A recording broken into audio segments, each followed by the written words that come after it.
কল্যাণ বন্দ্যোপাধ্যায় একটা চূড়ান্ততম অসভ্য লোক। এই দলেই মানায় তাকে, তৃণমূলেই মানায়।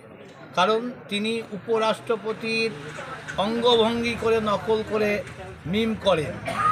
যিনি তার দলের সাংসদের বিরুদ্ধে অভিযোগ করেন সরাসরি, তিনি আসলে পাগল হয়ে গেছেন আমার মনে হয়। মাঝে মাঝে যা আচরণ করেন, আজকে রাজভবনের নিরাপত্তায় পশ্চিমবাংলার পুলিশ, তাহলে বোম পিস্তল যদি ঢুকায়, কে ঢুকাচ্ছে ধরুক, এবং কে নিচ্ছে তার কাছে জানা আছে।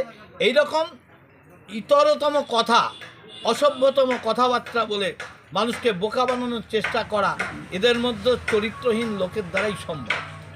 কারণ একটা অভিযোগ আনতে গেলে তাকে প্রামাণ্য কিছু দিতে হয়।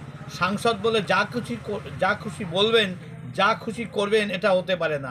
আমার তো মনে হয় ওনাকে অ্যারেস্ট করে প্রমাণ চাওয়া উচিত, না হলে গারদে পুড়ে দেওয়া উচিত এইসব সাংসদকে। হ্যাঁ, আছে, জঙ্গি তৈরির প্ল্যান আছে। বিভিন্ন খারিজি মাদ্রাসাকে তিনি স্বীকৃতি দিয়েছেন, তার প্ল্যান হচ্ছে দেশবিরোধী প্ল্যান।